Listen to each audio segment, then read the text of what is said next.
sama-sama memiliki hak dan kewajiban. Orang tua memiliki hak dan kewajiban pun anak pun sama.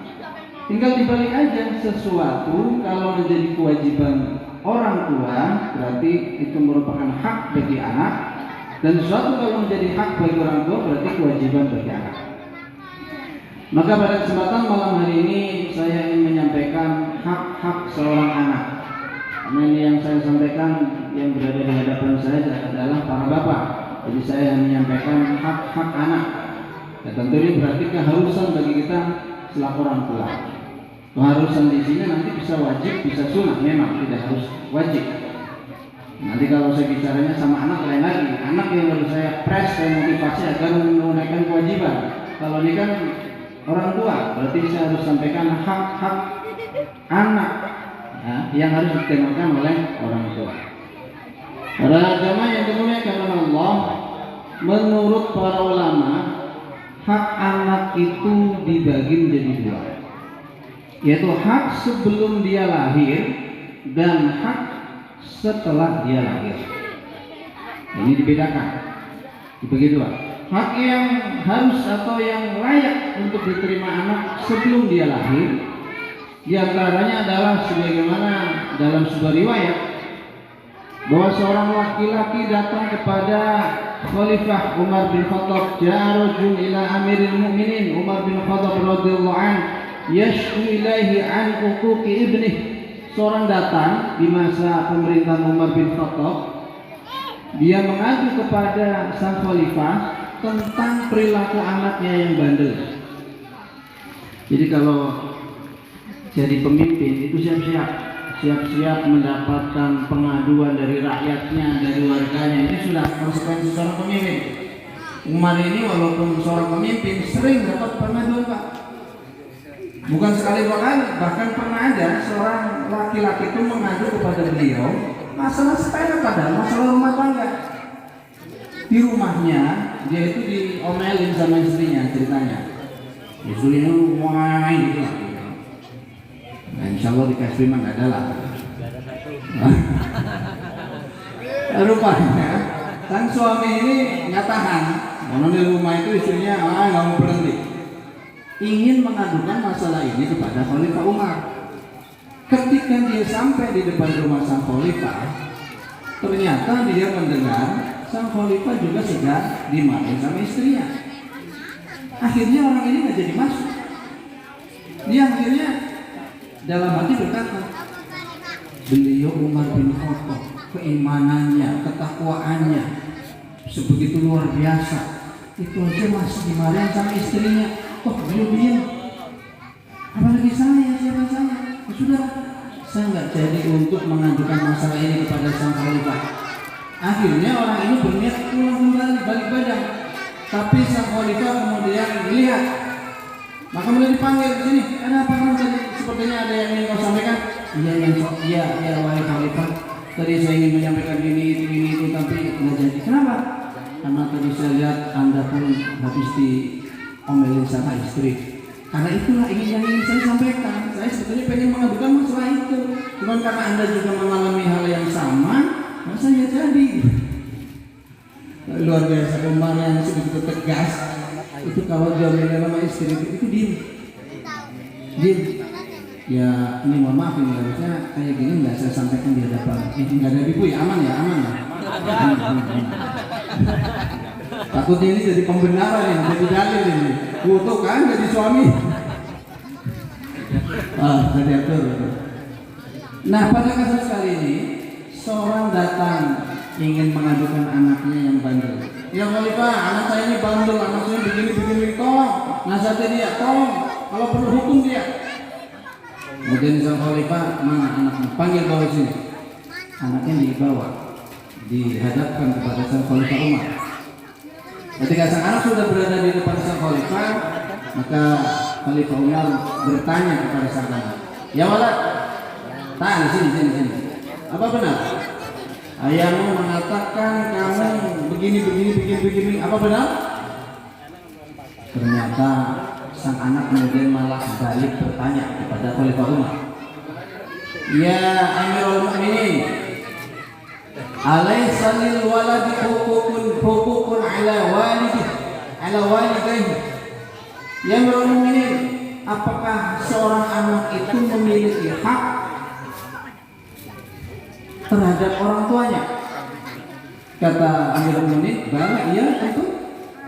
Sang anak itu bertanya lagi, famahiyya ya Amirul Mukminin, apa saja hak seorang anak dari orang tuanya wahai Amirul Mukminin? Maka Sayyidina Umar mengatakan, ayyang taqiya ummahu, hendaknya dia memilihkan seorang ibu yang baik, ibu yang layak untuk anaknya. Jadi ini hak anak sebelum dia lahir. Hendaknya seorang suami, seorang laki-laki itu memilihkan untuknya calon ibu yang baik.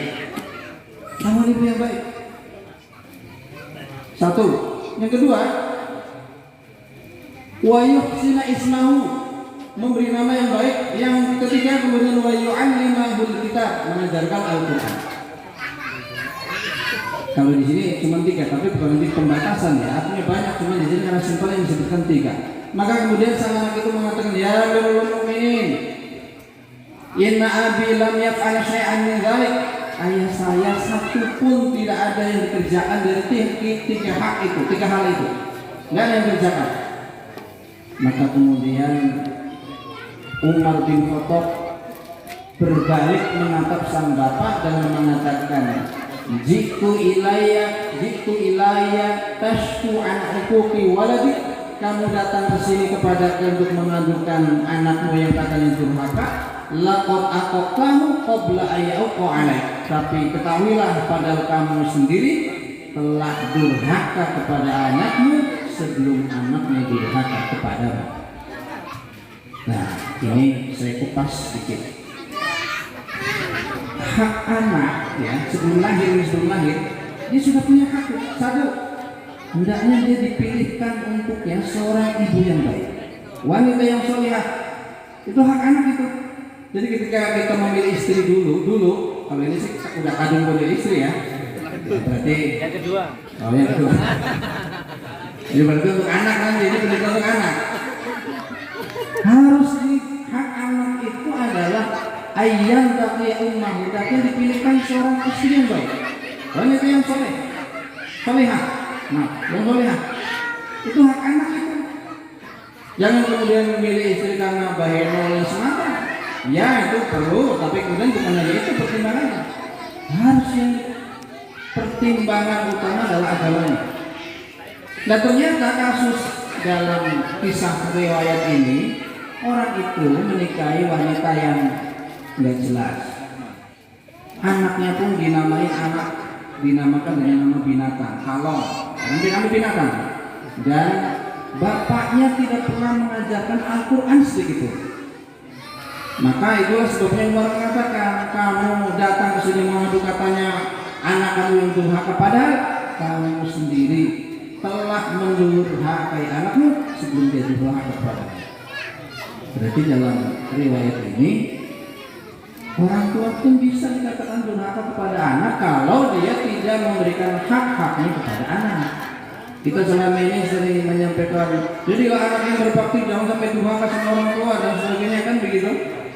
Di sini sebetulnya menurut perkataan Sayyidina Umar bahwa orang tua pun bisa durhaka kepada anak kalau orang tua itu tidak memberikan haknya kepada anak. Di antaranya itu, satu, sebelum dia lahir dipilihkan seorang ibu yang baik untuknya.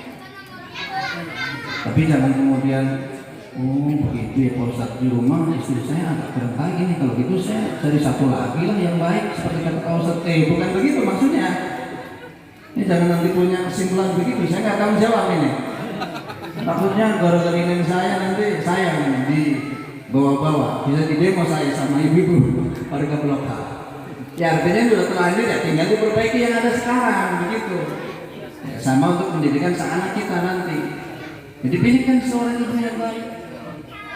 Yang kedua, setelah memilih ibu yang baik, kemudian ketika kita seorang suami memiliki istri, berhubungan dengan istri, maka kemudian berhubungan dengan yang baik dengan membaca doa.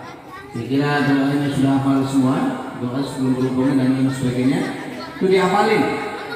Jangan ditulis di dinding kamar, jangan dibaca anak repot. Dikira doa sebelum tidur nanti. Ya.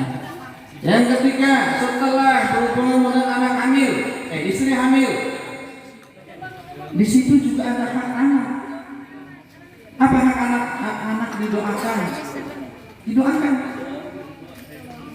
Khususnya ketika kandungan sang ibu itu memasuki usia 4 bulan, di mana dalam usia 4 bulan itu Allah menyuruh malaikat yursalu ilaihi malak wa yanfufi ruh. Allah mengutus malaikat kemudian meniupkan ruh padanya, wa yu'maru bi arba'i kalimat, dan kemudian Allah memerintahkan kepada malaikat untuk mencatat 4 hal, menetapkan 4 hal. Ikat birizkihi wa amalihi wa ajalihi wa saqiyun aw sa'idun. Ditetapkan rizki, amalnya baik buruknya, ajalnya, dan kemudian nasibnya apakah dia nanti di neraka atau di surga. Itu ditetapkan ketika usia hamil mencapai 4 bulan. Nah pada saat itulah hak anak apa? Didoakan. Makanya kita kenal dalam acara 4 bulanan tradisi kita, itu pada dasarnya adalah untuk mendoakan sang anak. Itu hak anak, itu didoakan. Karena ketika Allah menetapkan nih sang anak sebetulnya ditetapkan oleh Allah rezekinya sekian, umurnya sekian, disitulah kita orang tua bisa berdoa kepada Allah. Kata Rasulullah, ya rubul qada ila doa, tidak ada yang bisa menganulir ketetapan Allah kecuali doa. Nah, itu doa itu yang sangat-sangat dibutuhkan. Hak anak itu kita selaku orang tua untuk mendoakan. Boleh masalah teknis doa, boleh berdiri, boleh sendiri, boleh dengan mengundang jamaah seperti ini, bagus. Usia 4 bulan, kemudian terus usia berapa lagi? 7 bulan. Ada. Itu bukan semata tradisi.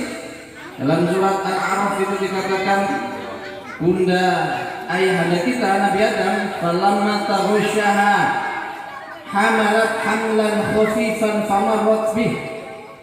Ketika Nabi Adam itu menggauli Hawa, maka hamalat hamlan khafifan, maka bunda Hawa pun mengandung hamil dengan hamil yang masih kecil.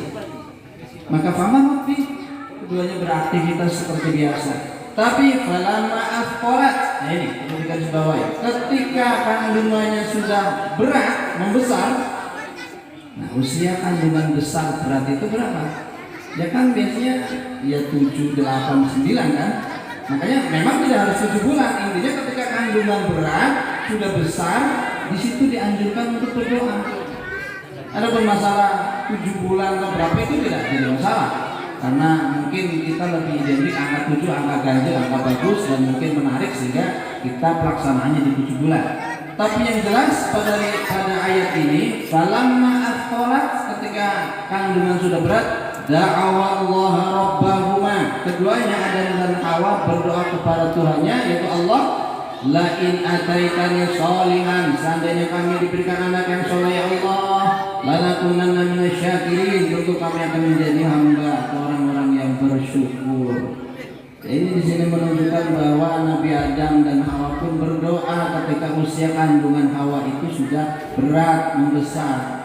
Maka tradisi kita ketika 7 bulan atau berapapun, yang penting ketika usia hamil itu sudah berat, itu bagi kita sangat dianjurkan untuk mendoakan anak. Itu hak anak, itu hak anak. Selanjutnya anak lahir, apalagi hak anak ketika lahir, apalagi ya diakikahkan, ya kan, diberi nama, kemudian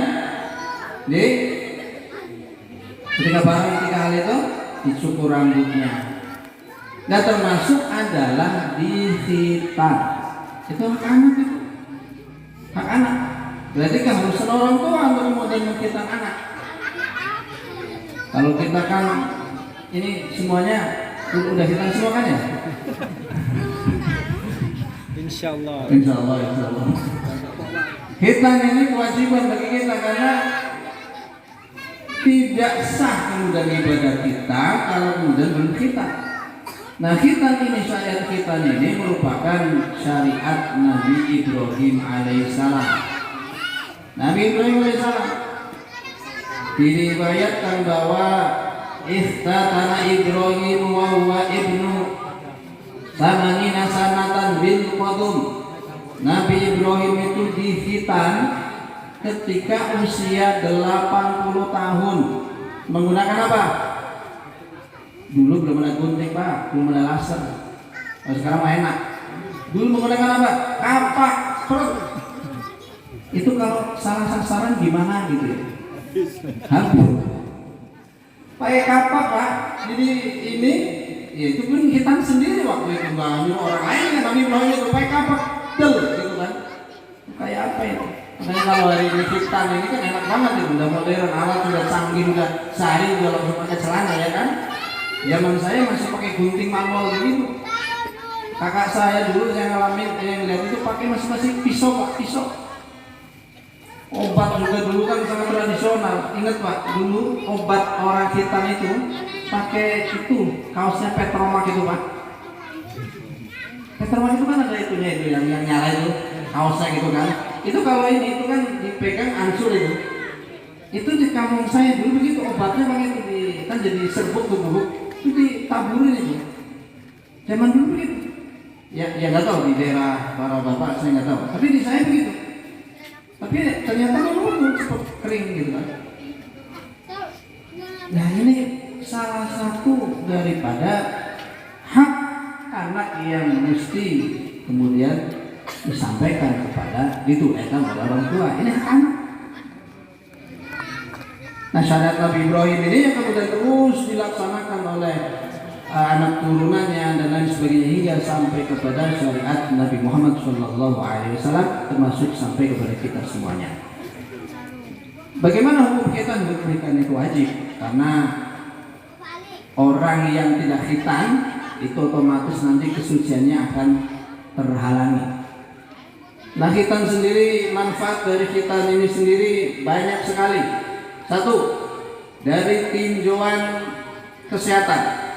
Dari tinjauan kesehatan jelas orang yang khitan ini akan jauh lebih sehat ketimbang orang yang tidak khitan. Kenapa? Karena ketika dia khitan berarti dia kemudian air seninya bisa bersih, bisa langsam dan kemudian bisa dibersihkan dengan seketika sehingga tidak ada endapan najis yang itu berpotensi kemudian menjadi kuman dan kemudian menjadi penyakit di kelamin. Maka orang yang khitan jelas lebih sehat. Kemudian juga manfaat khitan adalah untuk mengendalikan libido. Orang itu kalau nggak dikhitan Pak, liar. Maka dengan dikhitan itu supaya syahwat manusia itu terkendali, terkontrol. Karena namanya syahwat itu kalau nggak dikontrol itu bahaya. Sudah dikhitan aja kadang banyak yang kemudian liar, ya kan? Apalagi dari kita.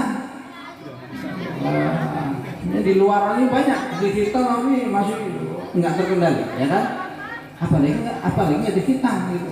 Salah satu manfaat dari khitan adalah untuk menstabilkan syahwat nafsu kita supaya kemudian bisa terkontrol dengan baik. Karena inna nafsal ammaratun bisu, nafsu itu selalu mendorong mengarahkan kepada kejelekan. Yang kemudian manfaat khitan itu adalah dengan berkhitan maka anak sesungguhnya diajarkan untuk berkurban dari sesuatu yang paling berharga yang terdapat pada dirinya. Itu kan khitan itu kan memotong salah satu organ gitu ya, salah satu bagian organ tubuhnya kan, kulit itu bagian organ tubuhnya kan. Ketika dia masih kecil, ketika apa dipotong sesuatu yang sangat artinya sesuatu yang berharga dalam dirinya itu dipotong, mengeluarkan darah dan lain sebagainya. Ini pendidikan bagi sang anak bahwa dalam hidup itu memang harus berkorban. Ini filosofinya di situ supaya sang anak kemudian memiliki jiwa pengorbanan ketika kemudian sudah dewasa. Yang selanjutnya manfaat berkhitan adalah tentu dalam rangka kita mengikuti itba sunnah Nabi Muhammad SAW dan sunnah Nabi Ibrahim AS. Hadirin sama yang dimuliakan Allah, waktu kayaknya sudah tidak bersahabat, sudah setengah 10. Tidak etis, tidak layak kalau saya berpanjang kata. Kayaknya jamaah juga sudah tengok-tengok kiri kanan. Saya harus tahu diri. Hadirin yang dimuliakan Allah, pada intinya marilah kita bersyukur kepada Allah Subhanahu wa taala bisa menghadiri acara dari Bapak Bapak Ukun Setiono ini, yang juga tentu beliau mengharapkan doa daripada para bapak sekalian, kita semua yang hadir di sini, agar mudah-mudahan Ananda Arun Fawas ini senantiasa diberikan kesehatan, diberikan kekuatan, dijadikan anak yang soleh, anak yang berbakti kepada orang tua, berguna bagi agama, bangsa dan negaranya. Dan mudah-mudahan kita semua yang hadir di sini juga mendapatkan hal yang sama, keberkahan dari Allah Subhanahu wa taala, karena mengingat ini adalah tempat yang penuh keberkahan insyaallah. Doakan Pak Nana, insyaallah, karena tempat ini tadi dilantunkan, dibacakan ayat-ayat Allah, dibacakan sholawat Nabi, dibacakan sirah perjalanan hidup Nabi Muhammad SAW. Insyaallah semua keberkahan akan tercurahkan kepada kita semuanya. Para jemaah yang dimuliakan Allah, demikian yang bisa kami sampaikan. Mohon maaf apabila ada hal-hal yang kurang berkenan, apabila mungkin kelamaan. Akhir kata, akhir kalam, assalamualaikum warahmatullahi wabarakatuh.